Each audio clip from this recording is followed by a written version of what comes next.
नमस्कार, मैं पंडित राजेश दुबे भोपाल से।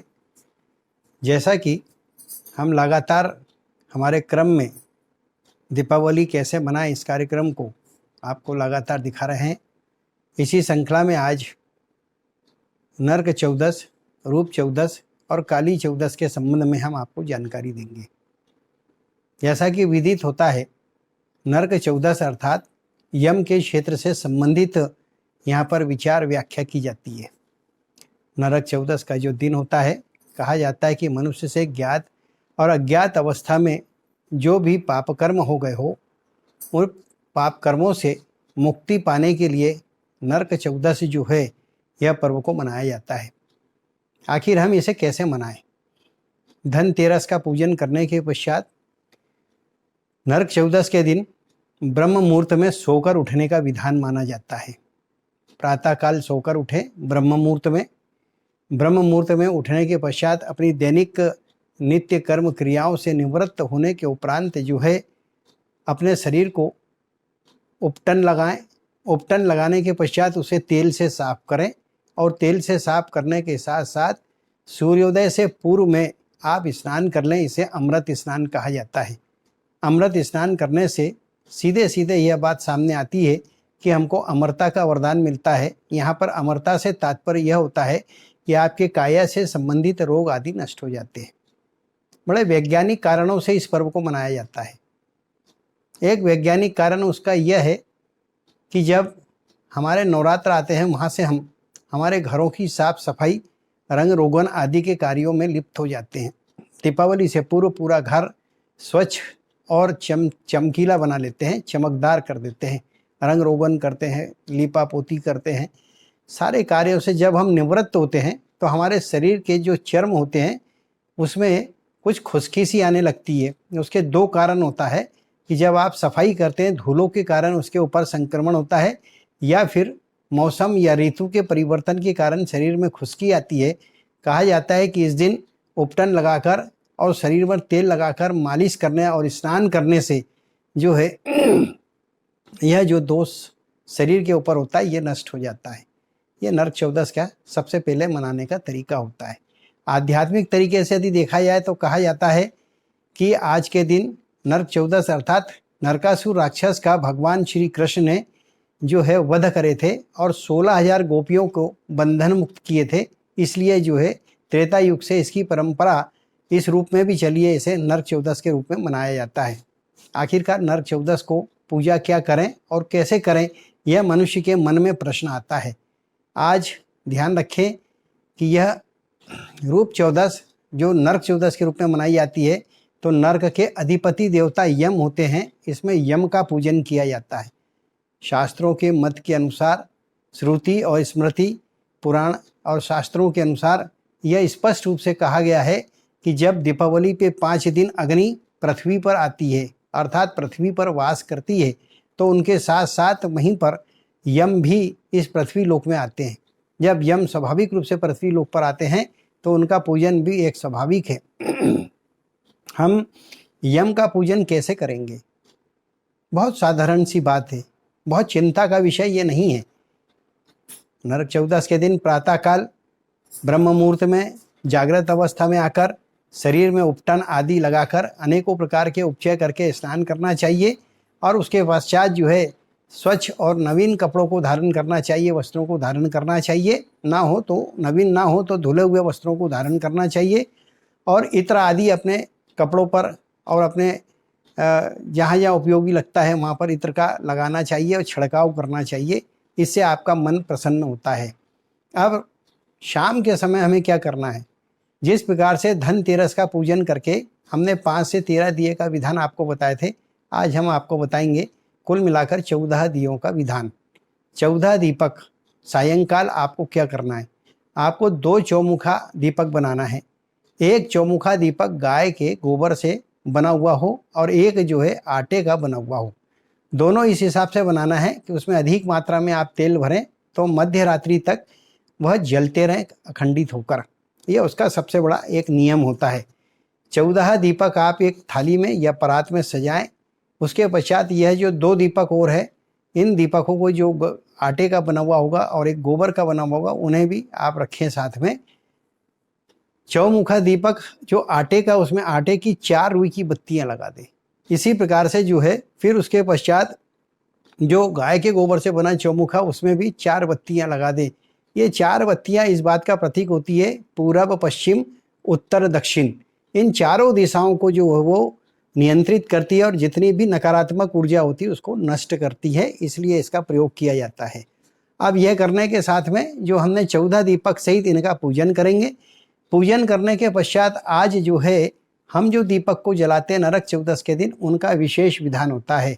जैसे सबसे पहले उस स्थान पर जहाँ से जल का आप स्थान यानी भंडारण करते हैं या जो जल स्रोत है उसके पास, जैसे कुआं है, बावड़ी है या फिर ट्यूबवेल है या आपके घर में लगा हुआ नल का कनेक्शन है, जहाँ पे आप पानी स्टोर करते हैं, पानी की टंकी हो, वहाँ पर एक सबसे पहले दीपक रखें। फिर उस दीपक को रखने के पश्चात जो है फिर जो है आपका धन का जो क्षेत्र है और जो अन्न का भंडारण का क्षेत्र है, धन क्षेत्र, अन्न क्षेत्र, देखिए यहाँ पर अन्न क्षेत्र यानी जीव क्षेत्र और धन क्षेत्र यानी यहाँ पर आप अपना धन रखते हैं, उस स्थान पर, दोनों स्थानों पर आप जो है दीपक रखें। ऐसे कुल मिलाकर 3 दीपक हो गए, एक जल के स्थान पर, एक जीव स्थान अर्थात अन्न के स्थान पर, और एक दीपक जो है धन स्थान अर्थात धन के क्षेत्र में। ऐसे 3 जगह पर ये रखेंगे। चौथा दीपक जो है उस जगह पर रखेंगे जहाँ नारकीय प्रवृत्तियों का हम जो है कर्म करते हैं, जैसे निस्तारण करते हैं तो शौचालय में एक दिया रखें, चौथा दिया। 5वां दिया जो होता है वो उस स्थान पे जहाँ पर हम भोजन आदि पकाते हैं, वहाँ पर अग्नि का पूजन करके और अग्नि के साथ में उस दीपक को प्रज्वलित करके रख देना चाहिए। ऐसे ये 5 दियों का विधान तो स्पष्ट हो गया।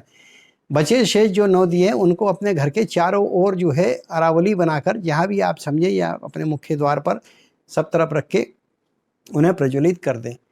अब उसके पश्चात ध्यान रखें, ये दीपक आदि को जलाने के पश्चात फिर तालाब है, नदी है, उसके किनारे जाएं। सावधानी बरतना है आपको, कम से कम वहाँ पर अपने हैसियत के अनुसार या सामर्थ्य के अनुसार जो दीपदान का बड़ा महत्व होता है। दीपदान करने से हमारे जीवन में जितने भी प्रकार के अंधकार होते हैं, जितने भी प्रकार के पाप आदि होते हैं, वो सारे के सारे नष्ट हो जाते हैं, ऐसा कहा जाता है। इसलिए दीपदान करना बड़ा पुण्य का काम होता है, जहाँ पर अग्नि का, जल का और वायु का, तीनों का मिलन होता है, तीनों उसे स्वीकार करते हैं। वायुवी रूप में जो हमारे पितृ होते हैं उससे उनका समन होता है, यह है। फिर रात्रि में, मध्य रात्रि में जो है सबसे पहला गोबर का जो चौमुखा दिया हमने पूजन करके रखे थे, उस दीपक को अपने मुख्य द्वार के बाईं ओर, ध्यान रखिएगा, मुख्य द्वार के बाईं ओर सरसों के तेल से भरा हुआ हो, केवल सरसों का ही तेल या अरेड़ी का तेल होता है जो कड़वा तेल माना जाता है, ये दोनों कड़वे तेल होते हैं, इनमें से कोई भी एक तेल उसको भर दें और फिर उसके बाद उस चतुर्मुख दिए को जला दें और फिर यम की प्रार्थना करें कि हे यम, यह जो दीपक है हम आपके पृथ्वी पर आगमन के अवसर पर कर रहे हैं, और इस प्रकार से करके और उस दीपक का पूजन करें। उसे यम पूजन कहा जाता है। और यम से पूजन में कहें कि आप अग्नि के संग जो इस स्वरूप में यहाँ पृथ्वी पर उपस्थित है, हम आपका पूजन करते हैं, आप हमारे विनम्र भाव के पूजन को स्वीकार करें। ऐसा उनसे प्रार्थना करके फिर अपनी बात रखें कि जिस प्रकार के भी वर्ष भर में मेरे कर्म कार्य आदि को करने में मुझसे जो पाप आदि, उन पापों को आप प्रभु नष्ट करें, ऐसी हमको शक्ति दें। इस प्रकार से उनका पूजन कर लें। फिर उसके पश्चात जो दूसरा आटे का दीपक बना, ध्यान रखिए, ये मुख्य द्वार घर का सामने का हिस्सा कहलाता है, तो जो उसका पीछे का हिस्सा कहलाता है उसकी दक्षिण दिशा में, फिर आप दक्षिण दिशा में मुख करके उस चौमुखे दीपक को जलाएं और वहाँ पर जलाने के पश्चात जो है फिर यम का सात्विक पूजन करके प्रार्थना करें कि हमारी सारी दिशाओं को आप सुरक्षित करें और नकारात्मक जो है ऊर्जा उससे हमें बचाएं। इस प्रकार से इस दीपक को जलाएं। एक तो ये दीपकों का विधान और पूजन का नरक चौदस के दिन किया जाता है। दूसरा क्या है, यम का पूजन हमें करना है। गोधूली के बाद में आप भैंसे का या भैंस का पूजन करें और उसे गुड़ खिला दें।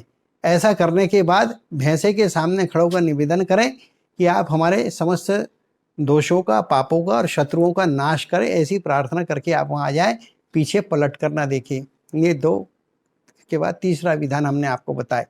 इसके साथ में जो है चौथा विधान ये होता है कि चूंकि नरक चौदस है, इसका यम से संबंध है, और जो यम होते हैं वो सीधे पितरों से संबंध रखने वाले देवता माने जाते हैं। तो चावल और काली उड़द की खिचड़ी बनाएं और खिचड़ी पका लें तो उसके लड्डू बनाकर गाय को खिलाएं। और ऐसा ना करने की स्थिति हो, आजकल शहर है यानी कई मेट्रो सिटीज़ है जहाँ पे पशु ही नहीं मिलते, तो समस्या सामने है। तो उसका दूसरा उपाय ये है कि एक काले कपड़े में आप काला उड़द और चावल, हल्दी, नमक आदि सब इकट्ठा रख दें और उसकी पोटली बांध के यम से प्रार्थना करें कि ये यमदान है, जो योग्य पात्र है वो इसे स्वीकार करे, और ऐसा करके जो भिक्षुक होते हैं आप उन्हें दान कर दें या जो भी उसे ले लें उसे दे दें। और इस प्रकार से जो है ये अन्न के दान के रूप में इस पर्व को मनाया जाता है। इसमें काला दान काले कपड़े में रख के करने का महत्व होता है। इससे आपके पितर शांत होते हैं, राहु ग्रह आपका शांत होता है, अनेकों प्रकार के जो दोष होते हैं शनि से, राहु से, पाप ग्रहों के, वो समस्त जो है उनसे पैदा होने वाले दोषों का शमन हो जाता है। अब इसके पश्चात एक बड़ा विशेष प्रश्न है, क्या है वो? दीपावली के 5 दिन के पर्व के बीच में किसी के घर में किसी परिवार के सदस्य की आकस्मिक मृत्यु हो जाए तो पातक दोष लग जाता है। अब उसके पश्चात लोगों में एक चिंता का भाव बन जाता है कि ये पातक दोष है, अब पातक दोष के कारण हमारी दिवाली खंडित हो गई। ऐसा नहीं है। शास्त्र के अनुसार, वेदोक्त रीति के अनुसार, श्रुति और स्मृति शास्त्र भी ये निर्देश करते हैं कि 5 दिन का पर्व दीपावली का मनाया जाता है। 5 दिन, इन 5 दिनों में यदि एक दिन किसी की मृत्यु होती तो दूसरे दिन हम दाग देते हैं। तो जिस दिन दाग देते हैं वहाँ से पातक दोष चालू होता है, वह दिन खंडित होता है। दीपावली के दिन किसी के घर में मृत्यु हो जाए तो भरा दिवाली के दिन यदि दाग देना पड़े तो दीपावली खंडित मानी जाती है। अब बड़े परेशान होते हैं कि हमारा तो सनातन धर्म का प्रमुख पर्व है, माता श्री महालक्ष्मी के पूजन का अवसर होता है, जिसमें हम माता सरस्वती सहित काली का पूजन करते हैं, यम का पूजन करते हैं, अन्नकूट का पूजन करते हैं, भाई दूज मनाते हैं। आखिर ये मनाए कि नहीं मनाए, संदेह नहीं पालना है। आप इस पर्व को बड़े धूमधाम से उल्लास से मना सकते हैं। जिनका दीपावली का पर्व पातक दोष के कारण यदि खंडित हो गया है वे दुखी बिल्कुल ना हो। पातक दोष में भी यहाँ पे मान्यता नहीं है। क्यों नहीं है? क्योंकि नरक चौदस का जो दिवस होता है, धनतेरस को हम कुबेर की, यम की और उसके साथ में धनवंतरि का पूजन करे हुए होते हैं। तो आज के दिन छोटी दीपावली के रूप में मनाने का शास्त्र का निर्देश है। आप छोटी दिवाली मनाकर जिस प्रकार से दीपावली के दिन हम माता श्री महालक्ष्मी का, सरस्वती का या काली का पंचायतन पूजन करते हैं, विशेष रूप से श्री महालक्ष्मी को प्रसन्न करने के लिए उनका पूजन करते हैं। आप बड़े सुंदर सा मंडप बनाकर उसमें जो है माता श्री महालक्ष्मी का स्थान बनाकर उसमें मूर्ति प्रतिमा रखें और वहाँ पर नवग्रह आदि की, कलश आदि की स्थापना करके और उनका जो परंपरा परिवार की है उसके अनुसार पूजन करें। कोई चिंता ना करें, पूजन करें माता श्री महालक्ष्मी से और उनसे प्रार्थना करें कि हे माता, छोटी दिवाली पर हम आपको आमंत्रित करते हैं और आप हमारे पूजन को स्वीकार करें। क्योंकि 5 दिन तक माता श्री महालक्ष्मी पृथ्वी में गोचर करती है, अपने भक्तों के घर में वास करती हैं, आपके हृदय में वास करती है। आप माता महालक्ष्मी का प्रसन्नता से हंसी खुशी के साथ पूजन करें और पूजन करके जो दीपावली के सारे विधान होते हैं, मिष्ठान आदि, भोग आदि बनाना, उन्हें निवेदन करना, दीपावली अर्थात दीपकों की कतार लगाना, चारों ओर जगमग जगमग जगमग प्रकाश का पर्व मनाना, अग्नि का पूजन करना, माता महालक्ष्मी का पूजन करना, महिष का पूजन करना, यम का पूजन करना, अपने शरीर पर उपटम तेल लगाकर और ब्रह्म मुहूर्त से पूर्व में स्नान करना, यह सबसे बड़ा कार्य नरक चौदस का माना जाता है। और इसमें दान के क्षेत्र में काली खिचड़ी का दान और उसके साथ दीप का दान, दीप का दान स्वर्ग के हमारे मार्ग को तय करता है, स्वर्ग के रास्ते में आने वाले समस्त अंधियारों को नष्ट करता है। जो दीपक दान करता है उसकी 7 पीढ़ी को उसका पुण्य और फल प्राप्त होता है। इसलिए जो बड़ी प्रसन्नता के साथ में एक होकर और जो है दीप का दान करना चाहिए। और इस प्रकार से नाना प्रकार से पूजन करके नरक चौदस का नव चौदस का यह जो पावन पर्व है इसे बड़े प्रेम से, धूमधाम से और उत्साह के साथ मनाना चाहिए और छोटी दिवाली के रूप में बड़े उमंग के साथ मनाना चाहिए। आप सभी को, जो हमारे धर्म प्रेमी बंधु हमारे इस कार्यक्रम को देखते हैं, आप सबको दीपावली की बहुत बहुत शुभकामनाएं, छोटी दीपावली की शुभकामनाएं।